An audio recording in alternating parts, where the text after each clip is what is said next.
الحمدللہ رب العالمین والصلاة والسلام علی سید المرسلین اما بعد فاعوذ باللہ من الشیطان الرجیم بسم اللہ الرحمن الرحیم۔ فرمان آخری نبی صلی اللہ علیہ وآلہ وسلم، جس سے یہ پسند ہو کہ اللہ پاک کی بارگاہ میں پیش ہوتے وقت اللہ پاک اس سے راضی ہو، اسے چاہیے کہ مجھ پر کثرت سے درود پاک پڑھے۔ سبحان اللہ، صلو علی الحبیب صلی اللہ علی محمد صلی اللہ علیہ وآلہ وسلم۔ ناظرین، ہم آپ کو قاری جمیل اطاری چینل پر خوش آمدید کہتے ہیں۔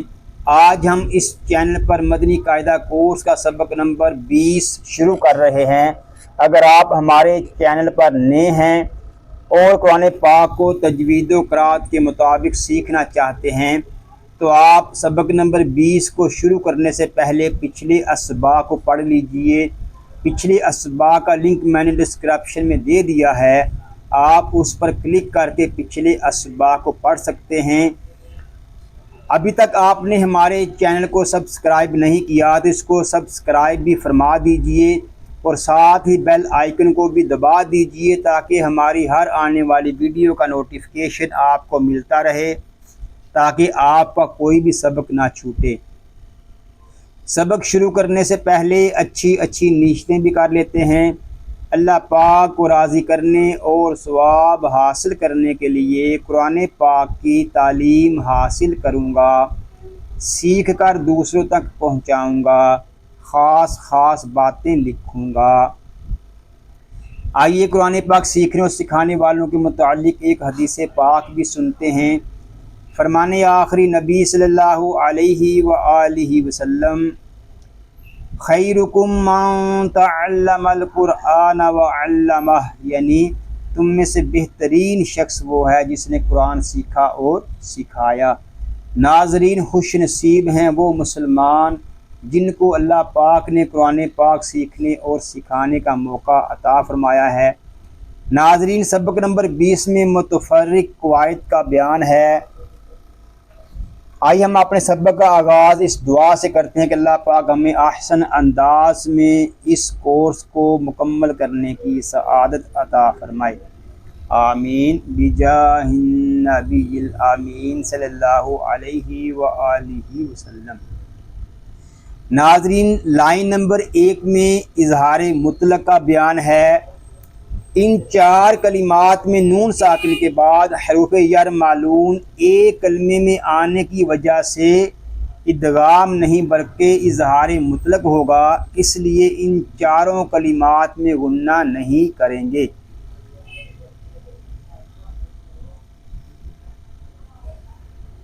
اعوذ باللہ من الشیطان الرجیم، بسم اللہ الرحمن الرحیم۔ دنیا، اس کو دنیا نہیں پڑھیں گے، نون ساکن کو سکون کے ساتھ ادا کریں گے، اس کو پڑھیں گے دنیا۔ نون ساکن میں اظہار مطلق الف مدہ، یہاں نون ساکن میں اظہار مطلق اس لیے ہو رہا ہے کہ نون ساکن کے بعد حروف یر معلوم میں سے یا اسی کلمے میں آ گیا ہے۔ اور جو ہم نے پیچھے پڑھا تھا ادغام میں یر معلوم والا قاعدہ، تو اس میں 2 کلمے لکھے ہوئے تھے، جیسے من نطفاتن، اس میں من یہ الگ کلمہ تھا اور نطفاتن یہ الگ کلمہ تھا، لیکن یہاں پر ایک ہی کلمے میں نون ساکن کے بعد حروف یر معلوم میں سے یا آ رہا ہے اور واو آ رہا ہے۔ بنیان، نون ساکن میں اظہار مطلق الف مدہ تنوین، یہاں نون ساکن میں اظہار مطلق اس لیے ہو رہا ہے کہ نون ساکن کے بعد حروف یر معلوم میں سے یا اسی کلمے میں آ گیا ہے۔ الف مدہ اس لیے ہو رہا ہے کہ الف سے پہلے زبر آ گیا ہے۔ صنوان، صاد پر نون ساکن میں اظہار مطلق الف مدہ، یہاں بھی دیکھیں نون ساکن کے بعد حروف یر معلوم میں سے واو اسی کلمے میں آ گیا ہے، اس لیے یہاں پر اظہار مطلق ہوگا۔ قنوان قاف پر نون ساکن میں اظہار مطلق الف مدہ تنوین. یہاں بھی دیکھیں نون ساکن کے بعد حروف جر معلوم میں سے واو اسی کلمے میں آ گیا ہے، اس لیے یہاں پر اظہار مطلق ہو رہا ہے. لائن نمبر 2 میں سکتے کا بیان ہے. سکتے کی ڈیفینیشن یہ ہے، یعنی اس کی تعریف یہ ہے کہ آواز روک کر سانس لیے بغیر آگے پڑھنے کو سکتہ کہتے ہیں، یعنی آواز رک جائے اور سانس جاری رہے. ان 4 کلمات میں سکتہ واجب ہے. سکتے کا حکم یہ ہے کہ متحرک کو ساکن کیا جائے اور 2 زبر کو الف سے بدل کر پڑھا جائے، جیسے عوجا قیمن. اس کو عوجن قیمن اس طرح نہیں پڑھ سکتے. وقیل من راقن، یہاں پر ہم آواز کو روکیں گے، یعنی کچھ دیر کے لیے آواز روکیں گے، سکتہ کریں گے اور پھر ہم آگے والا کلمہ پڑھیں گے، لیکن سانس نہیں توڑیں گے.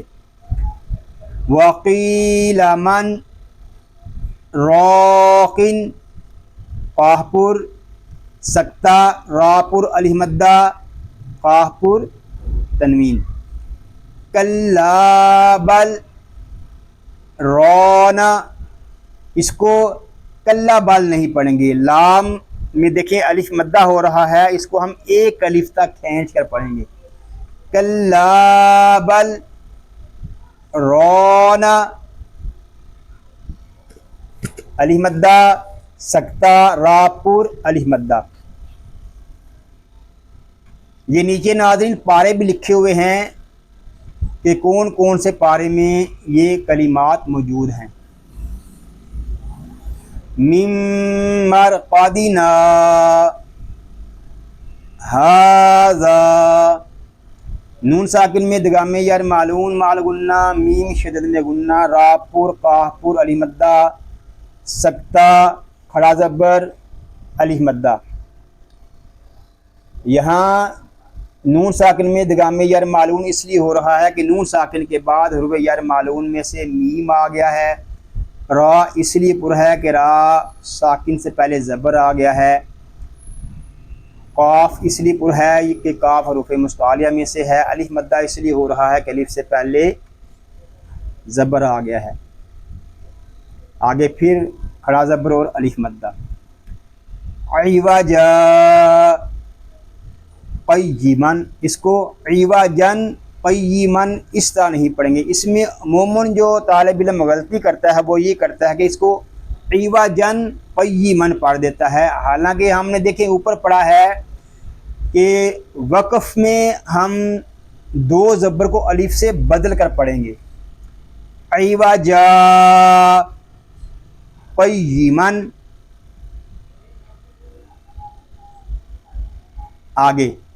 آگے یہ جو لائن نمبر 3 میں یہ 4 کلمے لکھے ہوئے ہیں، ان میں دیکھیں صاد کے اوپر چھوٹا سا سین لکھا ہوا ہے. نمبر 1 اور 2 میں صرف سین کو پڑھیں گے. نمبر 3 میں صاد اور سین دونوں پڑھنا جائز ہے، جبکہ نمبر 4 میں ہم صرف صاد کو پڑھیں گے. ناظرین کو یوں بھی آپ یاد رکھ سکتے ہیں کہ پارہ نمبر 2 اور پارہ نمبر 8 میں جو یہ 2 کلمے ہیں ان میں ہم صرف سین کو پڑھیں گے، اور پارہ نمبر 27 میں جو کلمہ آئے گا اس میں ہم صاد اور سین دونوں کو پڑھ سکتے ہیں، جبکہ پارہ نمبر 30 میں جو کلمہ آئے گا اس میں ہم صرف صاد کو پڑھیں گے، سین کو نہیں پڑھیں گے. جیسے یب سوتو، با ساکن میں کلکلا توپر، بس توتن توپر تنوین. ام ہم المسیطرون، یہاں پر اگر آپ صاد کو پڑھیں گے تو آپ کے لیے آسانی رہے گی، کیونکہ آگے جو حرف ہے وہ بھی پر ہے، تو اس لیے آپ صاد کو آسانی کے ساتھ پڑھ سکتے ہیں. ام ہم المسیطرون، میم ساکن میں اظہار شفوی، صاد پر یالین، طاپر راپر واو مدہ۔ اب یہاں میم ساکن میں اظہار شفوی اس لیے ہو رہا ہے کہ میم ساکن کے بعد حرف با اور میم کے علاوہ ہا آ گیا ہے۔ صاد یہ حروف مستعلیہ میں سے ہے اس لیے یہ پر ہوگا۔ تو یہ بھی حروف مستعلیہ میں سے ہے۔ را پر واو مدہ، را اس لیے پر ہے کہ را کے پر پیش آ گیا ہے۔ واو مدہ اس لیے ہو رہا ہے کہ واو ساکن سے پہلے پیش آ گیا ہے۔ آگے بمسیطرین، صاد پر یالین طا پر را باریک تنوین۔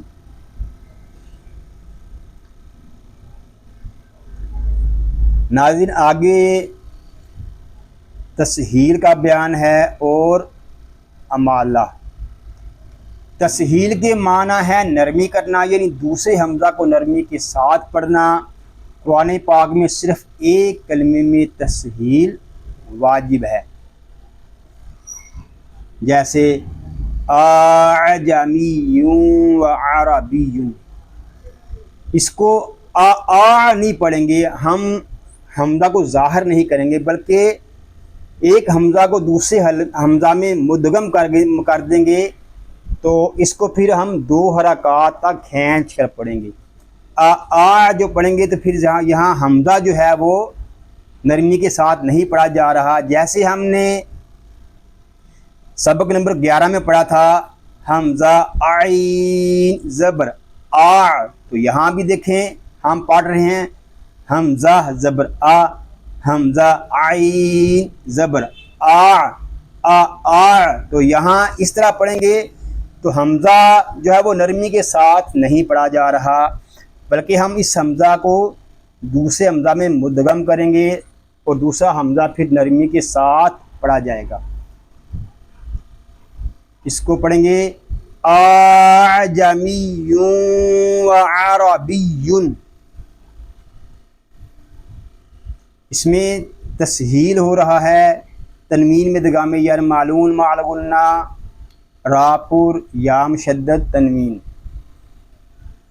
آگے مجریہا، اس کے ہجے ہم اس طرح کریں گے میم جیم زبر مج، را امالہ والی رے، مجرے، ہا الف زبر ہا، مجریہا، جیم ساکن میں کلکلا، را امالہ والی، الف مدہ۔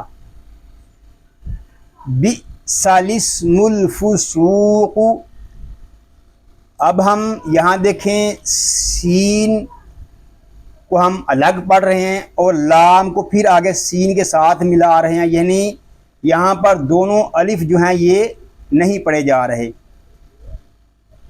اس کو اس طرح پڑھیں گے بئس الاسم الفسوق، حمزہ ساکنہ میں جھٹکا، واو مدہ قاف پر۔ ناظرین اگر آپ کو کسی چیز کی سمجھ نہ آ رہی ہو یا کسی بھی کلمے میں یا سبق میں کنفیوژن ہو رہی ہو تو میں نے ڈسکرپشن میں اپنا واٹس ایپ نمبر دے دیا ہے، آپ اس پر رابطہ فرما سکتے ہیں۔ اگر کوئی سوال پوچھنا چاہیں تو وہ بھی پوچھ سکتے ہیں، اور اگر آپ کوئی مشورہ دینا چاہیں تو وہ بھی دے سکتے ہیں۔ صدق اللہ العظیم۔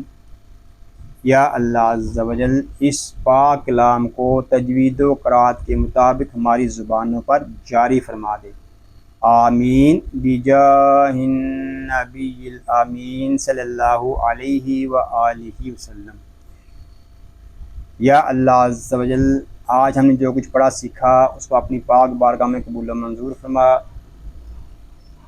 ہمیں اور تمام مسلمانوں کو بیماریوں سے محفوظ فرما، آمین بجاہ النبی الامین صلی اللہ علیہ وآلہ وسلم۔ ناظرین دعاؤں میں یاد رکھیے گا، اپنا خیال رکھیے گا۔ السلام علیکم ورحمۃ اللہ وبرکاتہ۔